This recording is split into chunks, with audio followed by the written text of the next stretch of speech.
नमस्कार, आप देख रहे हैं इंडिया वॉइस और मैं हूं आपके साथ पुष्पेंद्र चौधरी। देश भर में पेपर लीक के खिलाफ युवाओं का गुस्सा अब सड़कों पर दिखाई दे रहा है। दिल्ली के जंतर मंतर से लेकर उत्तराखंड तक छात्र एक ही सवाल पूछ रहे हैं, आखिर उनकी मेहनत के साथ खिलवाड़ कब तक होता रहेगा। उत्तराखंड में जिस सरकार ने देश के सबसे सख्त नकल विरोधी कानून का दावा किया, उसी राज्य में अब उत्तराखंड प्रौद्योगिकी विश्वविद्यालय की सेमेस्टर परीक्षाओं के 2 पेपर लीक होने से पूरी व्यवस्था कटघरे में खड़ी हो गई है। पेपर लीक का असर सिर्फ एक परीक्षा तक सीमित नहीं है। विश्वविद्यालय से संबंध 12 इंजीनियरिंग संस्थानों के हजारों छात्रों का भविष्य अधर में लटक गया है। महीनों की तैयारी, तनाव और उम्मीदें एक झटके में टूट गई। जांच में सामने आया कि एक सहायक प्रोफेसर पर प्रश्न पत्र व्हाट्सएप ग्रुप और ऑनलाइन पोर्टल पर साझा करने के आरोप हैं। विश्वविद्यालय ने परीक्षाएं रद्द कर दी हैं। आरोपी पर 7 वर्षों तक परीक्षा संबंधी कार्यों से प्रतिबंध लगा दिया है और नई परीक्षा कराने का फैसला लिया गया है। लेकिन क्या सिर्फ इतना काफी है? मुख्यमंत्री पुष्कर सिंह धामी का कहना है कि कुछ लोग छात्रों को आगे कर राजनीति कर रहे हैं, जबकि सरकार युवाओं के भविष्य को सुरक्षित करने के लिए लगातार काम कर रही है और नकल और पेपर लीक के मामलों के लिए फास्ट ट्रैक कोर्ट की व्यवस्था भी की जा रही है। दूसरी ओर कांग्रेस सरकार पर नकल माफिया को संरक्षण देने का आरोप लगा रही है, लेकिन इन आरोप प्रत्यारोप के बीच सबसे बड़ा सवाल राजनीति का नहीं, बल्कि उन युवाओं का है जिनकी मेहनत हर बार सिस्टम की लापरवाही की भेंट चढ़ जाती है। देश के कई हिस्सों में पेपर लीक के विरोध में प्रदर्शन हो रहे हैं और युवा व्यवस्था में बदलाव की मांग कर रहे हैं। अब सवाल सीधा है, क्या सख्त कानून बनने भर से समस्या खत्म हो जाती है या उसे ईमानदारी से लागू करना भी उतना ही जरूरी है? आखिर पेपर लीक की घटनाओं पर अस्थायी रोक कब लगेगी और मेहनत के भरोसे भविष्य बनाने वाले युवाओं को यह विश्वास कब मिलेगा कि उनकी सफलता किसी लीक हुए प्रश्न पत्र की मोहताज नहीं होगी? क्या कुछ बयानबाजी चल रही है? एक बार वो आपको सुना देते हैं, उसके बाद करेंगे चर्चा की शुरुआत। एक सोची समझी साजिश है कि छात्रों को आगे करके बाद में स्वयं राजनीति करना, माहौल खराब करना, कानून व्यवस्था को अपने हाथ में लेना, अराजकता फैलाना। जबकि प्रधानमंत्री मोदी जी के नेतृत्व में आज पूरे देश के अंदर 12 लाख से भी ज़्यादा लोगों को नियुक्ति पत्र वितरण किए गए हैं। नीट का एग्ज़ाम दोबारा करवाया गया है और पूरी पारदर्शिता के साथ करवाया गया है। सीबीआई जांच की इंक्वायरी की गई है, जो लोग दोषी थे उनके खिलाफ कार्रवाई की गई है। पूरे देश भर के अंदर जहां भी एनडीए की सरकारें हैं, भाजपा की सरकारें हैं, उन्होंने बहुत पारदर्शिता के साथ एग्ज़ाम को किया है। मैं उत्तराखंड की बात करूं तो 100 से भी ज़्यादा नकल माफियाओं के खिलाफ कार्रवाई की है। देखिए, जिस तरीके से टेक्निकल यूनिवर्सिटी का भी जो पेपर लीक हुआ है और बड़ी दुर्भाग्य की बात है कि जिस तरीके से बच्चों के भविष्य के साथ खिलवाड़ करने का कार्य जो पेपर लीक माफिया कर रहे हैं और सरकार खामोश बैठी है। आपने देखा जब पटवारी पेपर लीक हुआ उस वक्त भी जो है लोग बच्चों में बड़ा आक्रोश था। हाकम सिंह जो कि जिन्हें हाईकोर्ट से इसलिए जमानत मिल जाती है क्योंकि सरकार पैरवी कमजोर करने का कार्य करती है। तो सख्त नकल विरोधी कानून सिर्फ महज जो है कागजों में नजर आ रहा है भाजपा का, क्योंकि धरातल पर उसके अंदर कोई भी एक्शन नहीं लिया जा रहा है। यही वजह है कि जो नकल माफिया हैं वो आज खुलेआम घूम रहे हैं। अभी तक ये पता नहीं चल पाया हाकम का हाकिम कौन है और हाकम सिंह देखिए आए दिन इस तरीके की घटनाएं घटित कर रहे हैं। 7 जुलाई को एक पेपर हुआ आईओटीटी का, जो कि मैकेनिकल का इलेक्टिव था और जिसमें केवल एक कॉलेज, शिवालिक कॉलेज के ही 22 बच्चे थे। हमको शिकायत आई, उसके तुरंत बाद हमने एक कमेटी गठित की। उस कमेटी ने जांच की और जांच कर ये पाया कि जो शिकायत है वो सही शिकायत है। तो हमने तुरंत उस पर एक्शन लिया और उस पेपर को निरस्त करा। और साथ ही साथ जब हमें ये पता चला कि जो टीचर उसमें इन्वॉल्व था उसने एक और पेपर बनाया था, तो हमने प्रिकॉशन, उसकी कोई शिकायत नहीं आई थी कि वो पेपर लीक हुआ, चूंकि जो पेपर लीक हुआ उसके 22 बच्चे केवल उसी कॉलेज के थे। देखिए, आज की डेट में जो चीजें हैं, वास्तव में कहा जाए तो आज के समय में चूंकि परीक्षा ये चूंकि एक प्रश्न पत्र होता है और इसमें विशेषज्ञ से ही प्रश्न पत्र बनवाया जाता है। हम किसी और जो विशेषज्ञ नहीं है विषय उसके हम बनवा नहीं सकते हैं, क्योंकि उसमें हमारा ये रहता है कि जो सब सिलेबस है उसको पूरी तरह से पेपर का सिलेबस को ध्यान में रख करके बनाया जाए। तो विशेषज्ञता बड़ा इम्पॉर्टेंट चीज होती है। तो शिक्षक का विशेषज्ञता के नाते ही उनको दिया गया था, क्योंकि वो विषय वो पढ़ा रहे थे और एक ही संस्थान में वो विषय चल रहा था। विशेषज्ञता के नाते उनको इनवाइट किया गया था पूर्व में। ये बड़ा दुर्भाग्य का विषय है कि शिक्षक ने इस शुचिता को मेंटेन नहीं किया, एथिक्स का पालन नहीं किया। लेकिन हम इसमें कोशिश करेंगे कि आने वाले भविष्य में हम नंबर ऑफ पेपर की संख्या बढ़ाएं, उनको मिक्सिंग करें। हालांकि मिक्सिंग में भी यूनिट में सिलेबस कभी कभी डिफरेंट होने की संभावना रहती है कि कुछ सिलेबस के कुछ पार्ट दूसरे यूनिट में न जाए, छात्रों की शिकायत भी आ सकती है, बहुत कुछ उसमें देखना पड़ता है। मॉडरेशन में भी एक संभावना ये रहती है कि मॉडरेशन करने वाला जो शिक्षक है उसकी भी क्रेडिबिलिटी रहती है। तो आज इसी मुद्दे को लेकर करेंगे चर्चा में शामिल होने के लिए हमारे साथ भारतीय जनता पार्टी से कुंवर जपेंद्र जी और कांग्रेस से डॉक्टर प्रतिमा जी जुड़ चुकी हैं। दोनों ही मेहमानों का बहुत बहुत स्वागत है। जपेंद्र जी, सबसे पहले आपके पास ही आना चाहूंगा, क्योंकि जंतर मंतर पर तो केंद्र सरकार को घेरा ही जा रहा है पेपर लीक को लेकर। अब उत्तराखंड में भी पेपर लीक हो गया, कैसा सख्त नकल विरोधी कानून बनाया आपने? उत्तराखंड देश का पहला राज्य बना नकल विरोधी कानून। हाँ। सरकार नकल को लेकर, नकल माफियाओं को लेकर, शिक्षा माफियाओं को लेकर, माननीय मुख्यमंत्री जी ने कई बार सार्वजनिक मंचों से कहा है कि युवाओं के भविष्य से खिलवाड़ करने वाले बख्शे नहीं जाएंगे। और जहाँ कहीं भी मौका मिलता है या ऐसी शिकायतें मिलती हैं तो वहाँ कानून का शिकंजा भी कसता जा रहा है। ये भी हम सबके सामने, ठीक है। लेकिन पूर्ववर्ती सरकारों के समय से शिक्षा माफिया और नकल माफिया का जो नेक्सस है वो नेक्सस कहीं ना कहीं सरकारी कामों को, युवाओं के भविष्य से खिलवाड़ करने में और अपने इन्हीं कृत्यों को अंजाम देने की दिशा में प्रयास करता रहता है, लेकिन पकड़े जाते हैं। नहीं जपेंद्र जी, क्या सख्त नकल विरोधी कानून इसीलिए बनाया था कि जब पेपर लीक हो जाए तो कांग्रेस पर ठीकरा फोड़ दिया जाए? आप एक बार क्वेश्चन दोहराएंगे जरा? मेरा सवाल यह था कि सख्त नकल विरोधी कानून इसीलिए बनाया था कि पेपर लीक हो जाए और फिर आप कांग्रेस पर आरोप लगा दे कि कांग्रेस के समय से ही चीजें ऐसी चल रही हैं। सख्त नकल विरोधी कानून इसलिए बनाया था कि जो कांग्रेस के जमाने से नेक्सस बना है शिक्षा माफिया और नकल माफिया का, उसे नेस्ता नाबूद कैसे किया जाए, हो गया, उसे बेनकाब कैसे किया जाए, बेनकाब हो गया, जनता के सामने कैसे लाया जाए। हाँ। और ताकि छात्रों के भविष्य से खिलवाड़ करने वालों को केवल सजा ही ना मिले, उन्हें बेनकाब भी किया जाए और हम अपने युवाओं को ये भी दिखा सके कि देखिए आज भारतीय जनता पार्टी की सरकार है, आज प्रदेश में युवा मुख्यमंत्री है और आपके इन खिलवाड़ करने वाले चेहरों को दंडित भी किया जा रहा है, पकड़ा भी जा रहा है, इन्हें इनकी मनमर्जी से रोक कर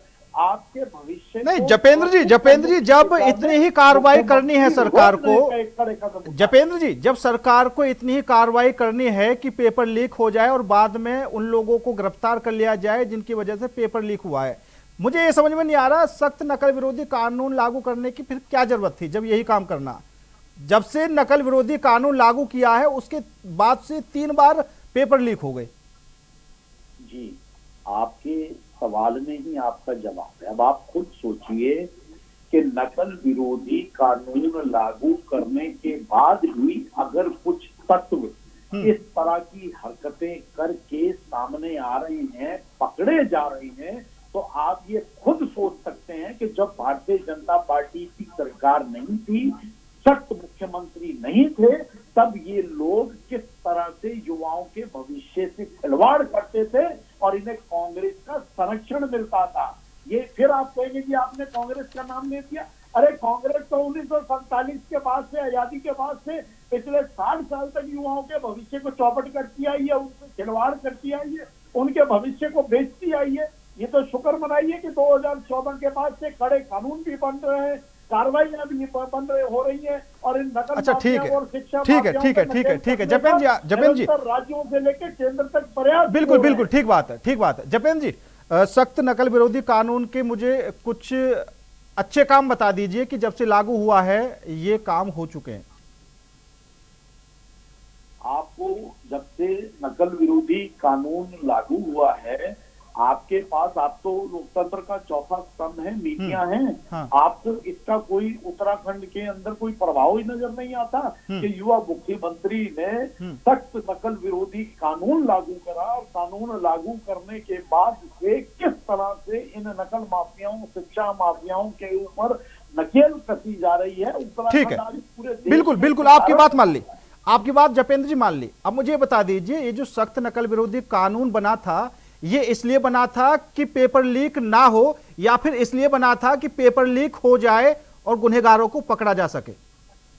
सख्त नकल विरोधी कानून इसलिए बना था कि कहीं से भी भविष्य में पेपर लीक होने की संभावना ना हो, और नकल के माध्यम से जो इसमें खेल होता था उसके ऊपर भी पूरी तरह से रोक लगे।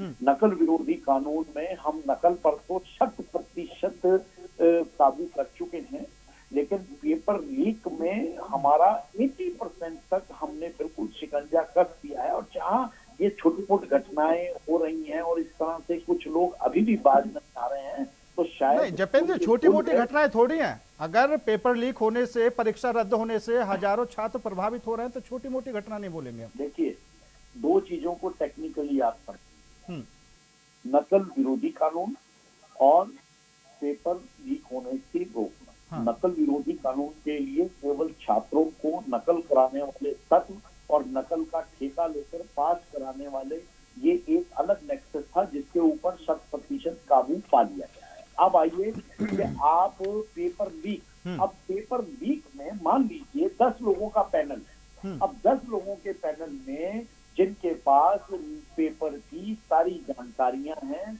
उनके पास सारा डेटा है, अब उसमें से 2 लोग बेईमान हो गए या 2 लोग उसमें भ्रष्टाचार में लिप्त हो गए, तो किसी के यहाँ माथे पे तो नहीं लिखा ना कि ये आदमी इस तरह से युवाओं के भविष्य के साथ खिलवाड़ करने के लिए तैयार बैठा है। तो ऐसे लोगों को चिन्हित कर उनके अंजाम तक पहुंचाना और उनके अंजाम से दूसरों को भी अपने कर्तव्य बोध कराना, और भविष्य में युवाओं को भी ये बताना कि देखिए नकल विरोधी के साथ साथ पेपर लीक जो माफिया है या ये जो लोग इस तरह से खिलवाड़ कर रहे हैं, इनके ऊपर भी रोक लगाने की दृष्टि से माननीय मुख्यमंत्री जी खुद मॉनिटरिंग करते हैं, और सख्त कानून के माध्यम से हम ऐसे लोगों को भी बेनकाब कर रहे हैं। ठीक है, भविष्य ठीक है, ठीक है जपेंद्र जी, समझ गया मैं, समझ गया मैं समझ गया आपकी बात। आपने जो कहा वो ठीक है। प्रतिमा जी सुन पा रही हैं आप? जी आ रही है। हाँ प्रतिमा जी, अभी जपेंद्र जी ने एक उदाहरण दिया कि अगर 10 लोगों का पैनल है, उसमें 2 लोग बेईमान निकल जाएं तो इसमें क्या कुछ किया जा सकता है। ठीक है, तो सवाल यही उठता है कि अगर कोई उत्तराखंड के अंदर किसी को गोली मार दे तो उसमें क्या किया जा सकता है? किसी के चेहरे पे थोड़ी लिखा। जपेंद्र जी उदाहरण ठीक है ना? चौथा स्तंभ है, आपके उदाहरण के ऊपर हम कैसे सवाल या निशान लगा? नहीं, आपने उदाहरण दिया, मैंने बदले में दिया। डॉक्टर प्रतिमा जी आप जवाब दीजिए। देखिए, सबसे पहले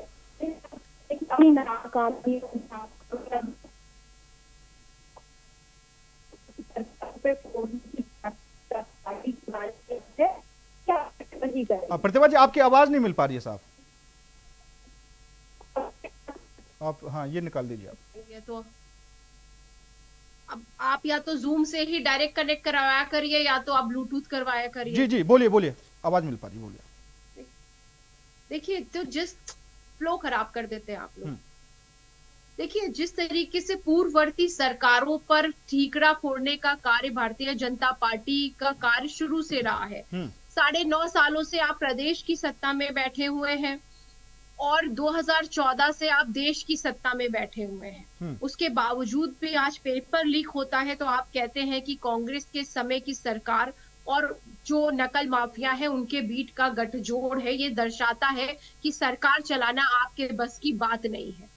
और जिस युवा मुख्यमंत्री की आप बात कर रहे हैं, वो युवा मुख्यमंत्री कोई भी लॉ सिर्फ इसलिए बनाते हैं ताकि वो देश में इस नंबर 1 आ सके, क्योंकि खनन माफिया में वो नंबर 1 है, भू माफियाओं के संरक्षण में वो नंबर 1 है, इसलिए वो चाहते हैं कि उत्तराखंड पहला प्रदेश बन जाए सख्त नकल विरोधी कानून के लिए, यूसीसी के लिए। आपने इनसे 2 सवाल पूछे, ये उसका जवाब नहीं दे पाए क्योंकि इन्हें पता नहीं है। सख्त नकल विरोधी कानून इन्होंने पढ़ा ही नहीं है। हाकम सिंह इकलौता व्यक्ति जिसको गिरफ्तार किया गया था, आपने देखा इस प्रदेश में पिछले 9.5 सालों में एक भी परीक्षा ऐसी नहीं करवा पाई भारतीय जनता पार्टी की सरकार जिसका पेपर लीक ना हुआ हो, जिसके पेपर बिके ना हो। 15-15 लाख रुपए में पटवारी तक के पेपर बिक गए। ठीक है, उस सख्त नकल विरोधी कानून में कहा गया है, जैसा कि भाजपा कह रही है और लॉ में लिखा हुआ है, कि जो व्यक्ति अपराधी पाया जाएगा, जिसके खिलाफ कोई कंप्लेंट होगी, उसकी प्रॉपर्टी कुर्क कर ली जाएगी, उसके घर को बुलडोजर चला दिया जाएगा, आजीवन कारावास तो छोड़िए, सजाए मौत की भी इन्होंने उसमें बात कर दी। कितने लोग, मैं पूछना चाहती हूँ इनसे, जो आज सलाखों के पीछे सख्त नकल विरोधी कानून के तहत गए, और कितने लोगों के घरों की कुर्कियां हुई, कितने लोगों के घर में बुलडोजर चला, क्योंकि हाकम सिंह को जमानत हाई कोर्ट ने इसलिए दी क्योंकि सरकार ने कमजोर पैरवी की। सत्ता में, केंद्र की सत्ता में ये बैठे हुए हैं पुष्पेंद्र जी। मैं एक आंकड़ा आपके साथ साझा करती हूँ। 152 एग्जामिनेशन के जो पेपर्स है वो लीक हुए हैं। 7.5 करोड़ एस्पायरेंट्स हैं जिन्होंने जो इस पेपर में अपीयर हुए, जिनके मानसिक संतुलन को आप समझ सकते हैं कि जब कोई पेपर लीक होता है, कोई पेपर कैंसिल होता है, उसके बाद बच्चों की मनोस्थिति कैसी होती है। क्योंकि जिनके बच्चे हैं वो समझ सकते हैं, जिनके नहीं है वो नहीं समझ सकते। तो एक बच्चा, हमारे खुद के प्रदेश में एक बेटी रिया थापा ने हार मान करके अपनी जो है जान देने का कार्य किया। क्यों? क्योंकि वो जब नीट का पेपर दे के आई तो उसका पेपर अच्छा था, उसे उम्मीद थी। बच्चा एक ही चीज पढ़ पढ़ के परेशान हो जाता है। जब उसको अपने सपने टूटते नजर आए पेपर लीक के बाद, जब रद्द हुआ, तो उसने मौत को गले लगाने का कार्य किया। ये गलत बात है। मैं बच्चों को बिल्कुल ऐसा करने के लिए सदैव मना करती हूँ। आप हिम्मत रखिए, क्योंकि जिंदगी में संघर्ष आते रहते हैं। संघर्ष से हम कभी हार नहीं मानते। कितनी कन्विक्शन हुए, मैं इनसे पूछना चाहती हूँ। 152 पेपर लीक हो चुके। और सिर्फ अगर नीट की बात करूं मैं, तो एनटीए का फॉर्मेशन 2017 में हुआ था, नेशनल टेस्टिंग एजेंसी। 2017 के बाद से 90 पेपर लीक हो गए नीट के अंतर्गत, एनटीए के अंतर्गत, जिसमें कि 50 पेपर ऐसे हुए जो दोबारा करवाए गए। और एनटीए क्या है? एनटीए एक एनजीओ है जिसकी अकाउंटेबिलिटी सरकार की नहीं है, जिसकी कोई भी जवाबदेही सरकार को नहीं है, जिसकी जवाबदेही जनता को नहीं है, क्योंकि ये एनजीओ है, नॉन प्रॉफिटेबल ऑर्गेनाइजेशन ये कहते हैं। ये बच्चों से जो पैसा लेते हैं, ये उसका क्या कर रहे हैं, ये भी सरकार को नहीं बताते। तो आखिर ऐसा क्या हो गया कि सरकार को एनटीए के गठन करने की आवश्यकता पड़ी? क्योंकि यहाँ पे जो लोग बैठे हैं वो आरएसएस के बैकग्राउंड के लोग बैठे हैं। यहाँ पे जिन लोगों को टेंडर मिल रहा है वो भाजपा के कार्यकर्ता और भाजपा के पदाधिकारी हैं। तो आप अपने लोगों को आगे बढ़ाने के चक्कर में आप देश के भविष्य के साथ खिलवाड़ कर रहे हैं। ठीक। और समझिए, और अभी डॉक्टर प्रतिमा जी, आपने एक बात कही कि जो सख्त नकल विरोधी कानून था, उसमें जो प्रावधान थे, उसमें जो सजा थी, कुर्की करना, बुलडोजर चलना, अभी जो ये मामला सामने आया है, इसमें जो चर्चाएं चल रही हैं, जो अभी तक सुनने में आया है कि जिसकी वजह से पेपर लीक हुआ, जो भी था सहायक परीक्षा सहायक, उसको मात्र 7 सालों के लिए निलंबित किया गया है, वो भी परीक्षा से दूर रह सके, और कोई ठोस कार्रवाई तो इसमें देखने को नहीं मिली। वो तो एक मोहरा है, असली चेहरा तो पीछे है। और मैं आपको एक बात बताऊं, मैं आपके चैनल के माध्यम से माननीय राहुल गांधी जी का धन्यवाद करना चाहती हूँ कि उन्होंने ये पेपर लीक के मुद्दे को एक राष्ट्रीय मुद्दा बनाया, एक अंतरराष्ट्रीय पटल पे, राष्ट्रीय पटल पे इसको रखने का कार्य किया। यही वजह है कि आज बच्चा पेपर लीक की इंफॉर्मेशन सुनता है, पता चलता है, तो वो सोशल मीडिया के माध्यम से, मीडिया के माध्यम से जनता के समक्ष उसे लाने का कार्य करता है। नहीं तो आज तक भी पेपर इनकी सरकारों में लीक हुए, लेकिन उस पर चर्चा कभी नहीं हुई। ठीक है प्रतिमा जी। बच्चे 10 सेकंड दीजिए। निहत्थे बच्चे जो जंतर मंतर पे प्रोटेस्ट कर रहे थे अपने अधिकारों को लेकर के, आप उन बच्चों को बर के ऊपर बर्बरता करते, निहत्थे बच्चों पर लाठी चार्ज करते, महिलाओं के ऊपर अत्याचार होता है पुरुष पुलिस अधिकारियों द्वारा, और मोदी जी के मुंह से जबान नहीं निकलती। ठीक है, आप सदन में चर्चा नहीं करना। ठीक है प्रतिमा जी। हालांकि सरकार की तरफ से प्रस्ताव दिया गया है चर्चा करने का, अब विपक्ष के ऊपर चर्चा हो गया नहीं। जपेंद्र जी, जैसा अभी डॉक्टर प्रतिमा जी बता रही थी कि सख्त नकल विरोधी कानून में बड़ी बड़ी बातें थी, इतनी बड़ी कार्रवाई होगी, बुलडोजर चलेगा, संपत्ति की कुर्की होगी,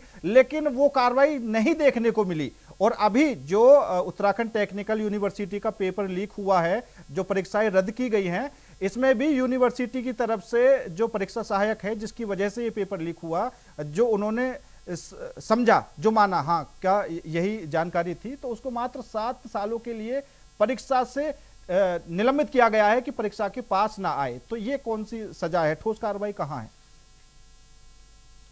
स्टार्टिंग पनिशमेंट है कि जब कोई अपराधी पकड़ा जाता है या कल्प्रिट पकड़ा जाता है तो जो तुरंत उसके खिलाफ एक एक्शन लिया जाता है, तो ये अंतिम निर्णय नहीं है, ये तो एक प्रारंभिक इफेक्टिव निर्णय है कि पहले तो इस व्यक्ति को परीक्षा की प्रक्रियाओं से पूरी तरह से बाहर कर दिया जाए, और उसके बाद अभी आने वाले आप दिनों में देखेंगे कितने सख्त निर्णय आते हैं, क्या किया जाता है। और दूसरी बात, हम राहुल गांधी जी की बात बताएं, हमारी प्रतिमा बहन बड़ी अभी राहुल गांधी का गुणगान कर रही थी, तो राहुल गांधी जी की असली परेशानी पता क्या है कि जो नई शिक्षा नीति के माध्यम से इस देश को लॉर्ड मैकाले की थोपी हुई जो थ्योरिटिकल एजुकेशन सिस्टम से बाहर निकालकर जो उनका फेक नैरेटिव फिक्स करने का जो शिक्षा के माध्यम से उन्होंने उसे हथियार बनाया, आज जो प्रैक्टिकल और अपनी हिस्टोरिकल नॉलेज के साथ एक एजुकेशन का सिस्टम चेंज होने जा रहा है आने वाले वर्षों में, ये कांग्रेस की राष्ट्र विरोधी ताकतों की, राष्ट्र विरोधी राजनीतिक दलों की और राहुल गांधी जी की सबसे। लेकिन जपेंद्र जी, इससे पेपर लीक का क्या लेना देना? हमें एक मिनट और दीजिए।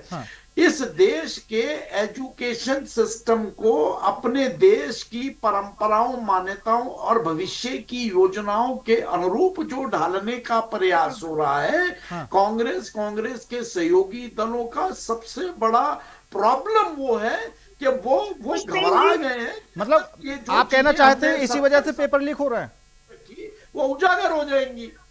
ठीक है, लास्ट कमेंट प्रतिमा जी। देखिए, पहले मुझे लगता है कि भाजपा के प्रवक्ताओं को पता नहीं होता कि आप बोल क्या रहे हैं, मुद्दा क्या चल रहा है। लॉर्ड मैकॉले की जब शिक्षा नीति बनी, सच्चाई बता रहे तो हमें मुद्दा नहीं पता। ठीक है, जब शांत हो जाइए। समय भी कम। लॉर्ड मैकॉले, जपेंद्र जी, लॉर्ड मैकॉले की नहीं, जब आपकी सच्चाई और बता सकते हैं, सामने आती है तो आप कहते हैं हमें मुद्दा नहीं पता। अरे भाई, अपने राहुल गांधी जी को समझाइए, ये भारत देश है, यहाँ लॉर्ड मैकॉले की शिक्षा नीति से काम नहीं चलेगा, इसीलिए नई शिक्षा नीति के तहत उसे बदला जा रहा है। इस देश को खदेड़ने का कार्य सामाजिक मान्यताओं, परंपराओं के ठीक है। समय भी कम है। डॉक्टर प्रतिमा जी आपका भी, जपेंद्र जी आपका भी बहुत बहुत धन्यवाद मेरे साथ इस खास चर्चा में जुड़ने के लिए। लेकिन फिलहाल जो सियासत गरमाई हुई है वो है, एक तरफ जंतर मंतर पे पेपर लीक को लेकर जो प्रदर्शन जारी है, दूसरी तरफ उत्तराखंड के अंदर से उत्तराखंड टेक्निकल यूनिवर्सिटी की जो 2 पेपर लीक हुए हैं, परीक्षाएं तो रद्द कर दी गई हैं, और ये भी विश्वविद्यालय की तरफ से कहा गया है कि अगस्त के तीसरे सप्ताह में हम परीक्षा दोबारा कराएंगे। लेकिन सवाल उठ रहे हैं कि उत्तराखंड सरकार ने जो सख्त नकल विरोधी कानून लागू किया था, उसके बावजूद भी ऐसी घटनाएं आखिर क्यों सामने आ रही हैं? क्या वो कानून फेलियर हो चुका है? क्या कड़ी कार्रवाई नहीं की जा रही है? उसके बावजूद भी जब से नकल विरोधी कानून लागू हुआ है, उत्तराखंड के अंदर 3 बड़ी परीक्षाओं के पेपर लीक हुए हैं। अब आगे क्या कुछ होगा, विपक्ष क्या कुछ रणनीति बनाकर सरकार को घेरेगा, यह भी देखा जाएगा। फिलहाल मेरे साथ इस खास पेशकश में इतना ही। नमस्कार।